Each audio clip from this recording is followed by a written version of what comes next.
On va donc faire un parcours de la littérature de l'année sur les pathologies cardiovasculaires. Alors, je vais commencer par ce qui est sorti sur l'hypertension artérielle. Ça fait un peu vieux, l'hypertension, mais en fait, il y a plein d'études. Je montrais des données tout à fait majeures, avec un scoop, que je ne sais pas si vous le connaissez, sur peut-être ce qui va changer notre pratique sur le traitement de l'hypertension dans les années à venir.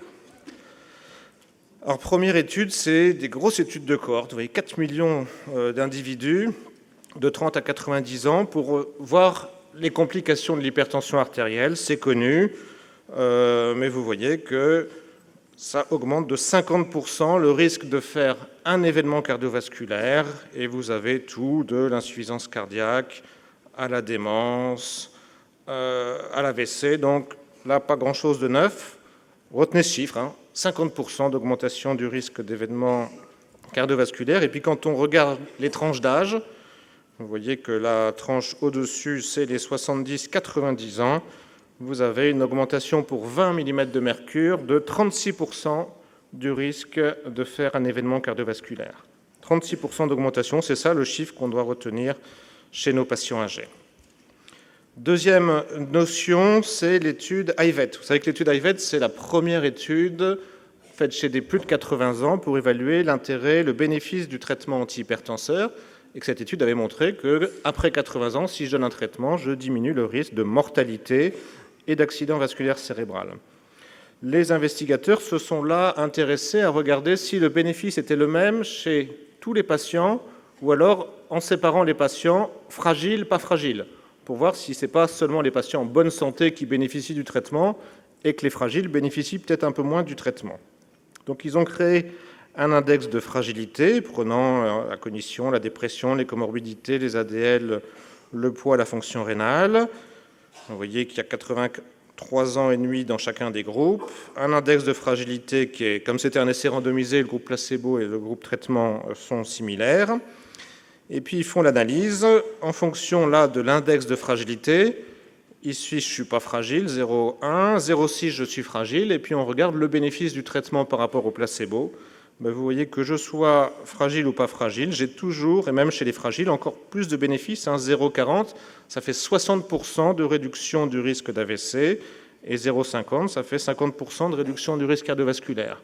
Donc un bénéfice qui est retrouvé chez tout le monde, que ce soit les robustes ou les fragiles. 2600, essais randomisés, c'est la conclusion. Vous voyez qu'il n'y a pas d'interaction de la fragilité, et donc qu'on soit fragile ou en bonne santé, on a un bénéfice du traitement antihypertenseur. Donc ça, c'est un premier message.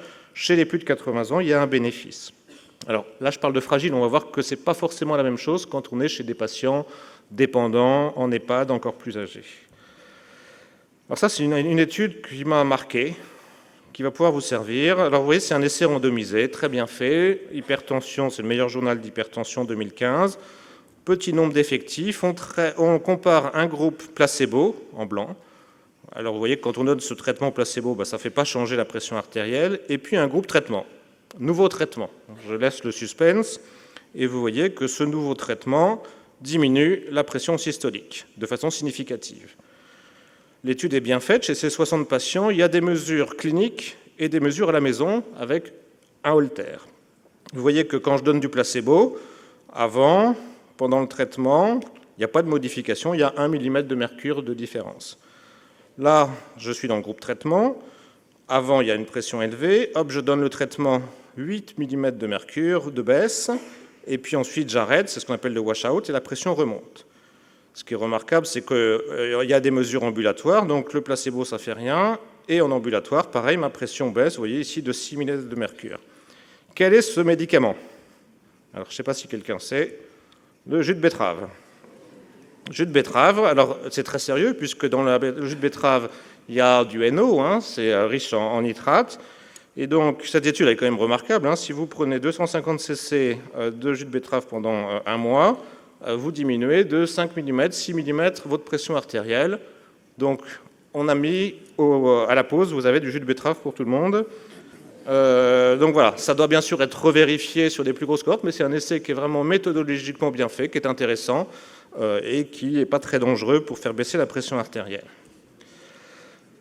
Alors le scoop, c'est cette étude-là. Je ne sais pas si quelqu'un dans la salle connaît l'étude SPRINT, mais on va beaucoup en parler. L'étude SPRINT, c'est un essai randomisé qui est fait pas du tout par des industriels, puisque c'est le NIH, c'est l'Institut national du cœur, du poumon, du sang, donc c'est toutes les instances aux États-Unis. Deux groupes. Un groupe où on veut baisser la pression artérielle, comme on le dit, en dessous de 140.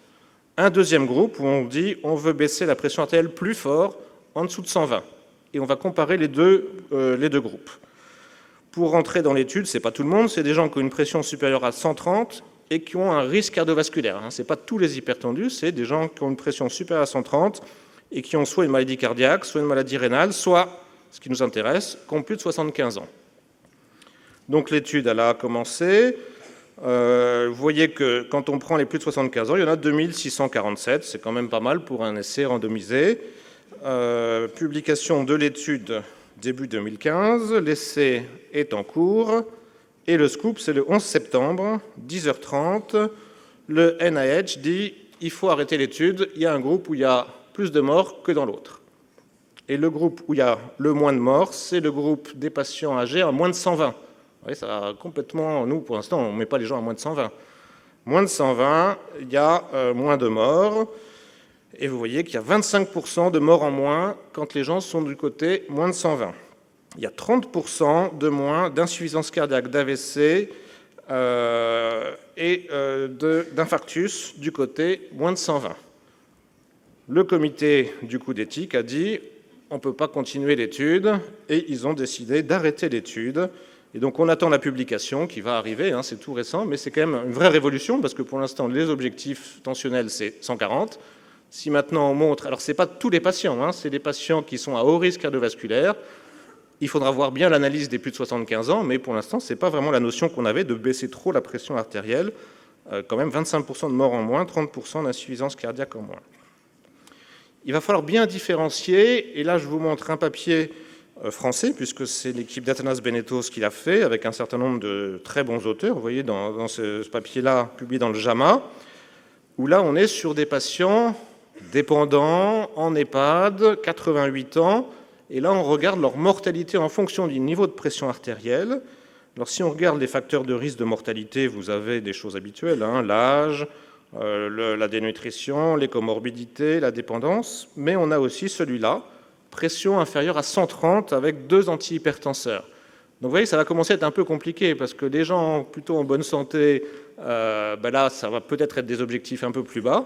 Par contre, nos patients, nous, en EHPAD, qui sont déjà très dépendants, là, il ne faudra probablement pas dépasser 130, 130 étant en dessous. Ces gens sont plus fragiles, donc on va bien voir la différence. Enfin, ce n'est pas fragile, c'est vulnérable. Donc, ça ne sera plus aussi simple, hein. Les patients âgés, plutôt en bonne santé, probablement, les recommandations vont dire on va baisser un peu plus la pression. Les patients, par contre, vulnérables, avec beaucoup de comorbidités, on restera probablement à 130. Quelles données sur la prévention? Alors là, c'est un papier très intéressant des Chinois.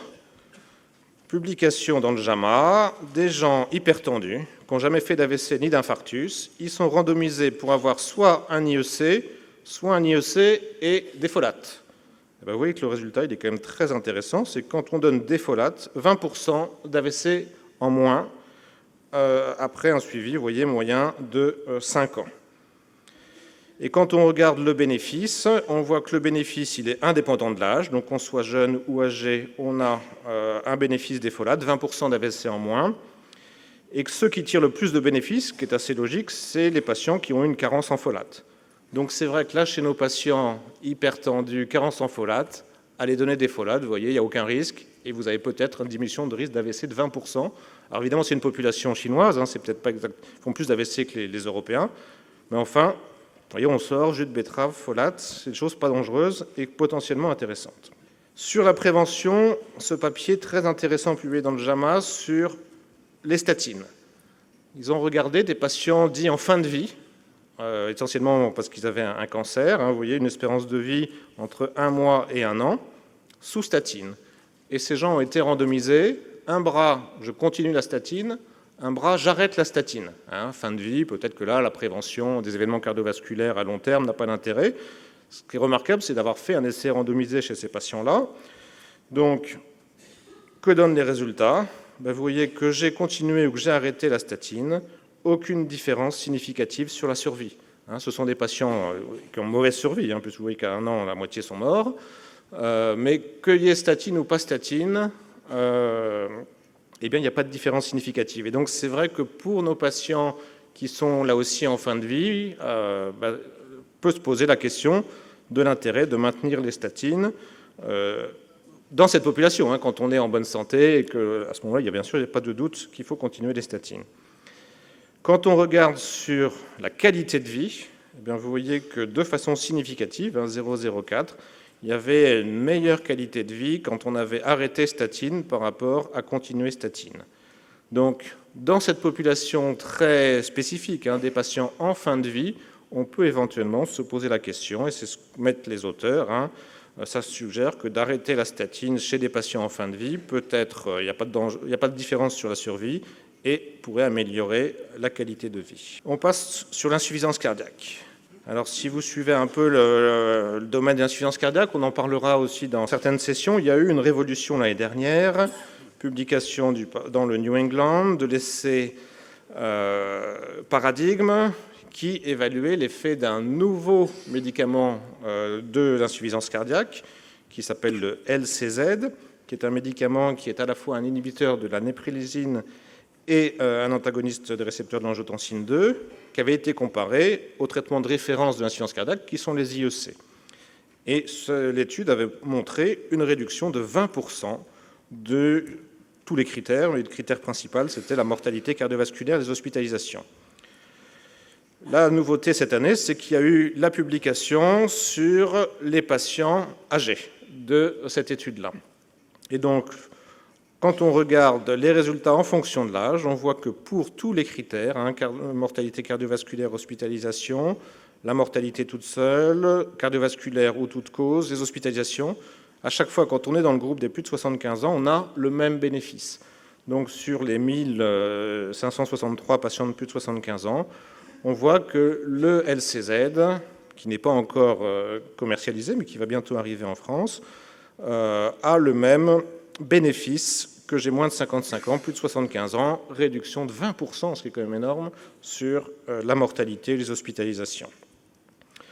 Des données de qualité de vie, là encore, parce que c'est vrai que l'insuffisance cardiaque, c'est une pathologie qui altère la qualité de vie. Et vous voyez que là aussi, quel que soit l'âge, on a un bénéfice qui est là significatif, amélioration de la qualité de vie par rapport au traitement de référence. Par rapport à un IEC, vous avez donc moins de morts, moins d'hospitalisation, meilleure qualité de vie après 75 ans avec le LCZ par rapport à l'enalapril.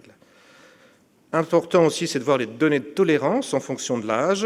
Et vous voyez que j'ai moins de 55 ou plus de 75 ans. Si je regarde les valeurs de P, aucune n'est significative. Donc, il n'y a pas plus d'effets secondaires. Et ça, c'est majeur quand on va prescrire chez des patients âgés. Il n'y a pas plus d'effets secondaires après 75 ans qu'avant 55 ans. En ce qui concerne l'hypotension, l'insuffisance rénale, l'hyperkaliémie. Et par contre, quand on compare l'IEC ou le LCZ, il y avait moins d'insuffisance rénale, moins d'hyperkaliémie de façon significative. Donc, pas d'effet âge sur les complications, ce qui est aussi très rassurant pour nos patients âgés. Pour finir, fibrillation atriale. Alors, on va beaucoup parler, là aussi, la deuxième révolution dans le domaine de la cardiologie, ce sont les nouveaux anticoagulants. On est toujours un peu inquiet parce que, pour l'instant, il n'y avait pas d'antidote avec les nouveaux anticoagulants. Eh bien, depuis le mois d'août, publication du New England, première étude avec premier antidote pour le dabigatran, son petit nom, Idarus-Izumab. Alors, c'est un antidote, c'est un anticorps monoclonal d'origine humaine, avec une très haute affinité pour le dabigatran, pas d'effet pro-thrombotique, ça c'est important, parce que si on bloque, il ne faut pas non plus qu'on crée des thrombus, un mode d'action qui est très impressionnant, puisqu'en 1 minute, ça agit. Pour mémoire, la vitamine K, quand vous injectez de la vitamine K du PPSB, vous en avez pour un certain nombre de temps avant d'agir, donc ça va être beaucoup plus efficace, et courte demi-vie, donc élimination rapide. L'étude s'appelle REVERSE-AD, 2 groupes de patients, un groupe de patients qui saignent, saignement incontrôlé sous dabigatran, et un deuxième groupe, des gens qui doivent être opérés en urgence et qui sont sous dabigatran. On va leur injecter l'antidote, et puis soit ils vont se faire opérer, soit on va regarder ce qui devient du saignement, avec des critères d'évaluation, vous voyez, notamment des dosages, puisque ce qu'on veut voir, c'est est-ce que l'antidote bloque l'effet de l'anticoagulant. Les résultats sont très impressionnants. Là aussi, les résultats sont publiés sur, normalement, il y a 300 patients prévus, publication dès 90 patients, parce que ça marche vraiment de façon très remarquable. Vous injectez donc, l'injection se fait en 2 fois, vous voyez, une première et une deuxième à 10 minutes après, 2 fois 2,5 grammes, donc c'est en intraveineux. Là, vous avez la concentration dans le sang dabigatran au moment où le patient arrive. C'est le groupe A, donc là, c'est des gens qui saignent, ils ont des taux qui sont ici. Vous injectez, vous voyez, dès la première minute, hop, ça diminue, et quand c'est en dessous de cette barre-là, c'est qu'il n'y a plus de dabigatran dans le sang. Donc vous injectez, il n'y en a plus. On refait la deuxième injection, parce que dans les études précliniques, il y avait des fois une petite remontée. Là, on voit que ça reste complètement en dessous, et donc jusqu'à 24 heures, vous n'avez plus du tout de dabigatran au bout d'une minute dans ce groupe-là. On a exactement la même chose dans le groupe B, ceux qui doivent être opérés.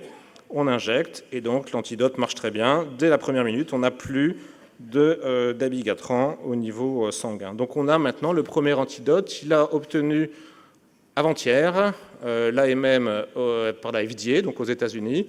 Il y a un process accéléré en Europe. Ça devrait arriver en France novembre ou décembre. Donc on va vraiment avoir à disposition l'antidote pour le dabigatran.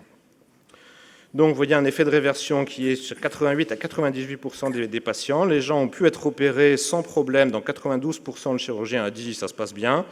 Et le saignement s'est arrêté dans les 12 heures.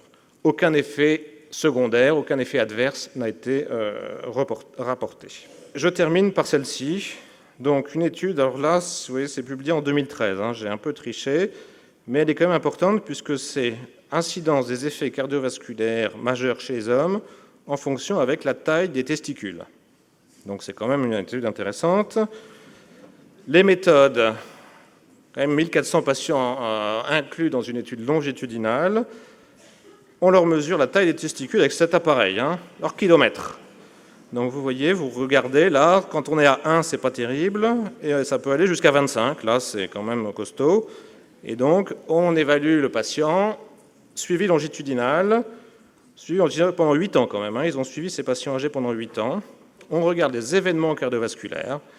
Et donc, si vous avez taille de testicule supérieure à 20, vous avez une augmentation significative de faire un événement cardiovasculaire majeur. Donc, voilà, la question que je vous pose, c'est que dans nos consultations gériatriques, on pourrait avoir cet outil pour évaluer le risque cardiovasculaire. Et donc, vous voyez, vous pouvez même vous amuser en famille.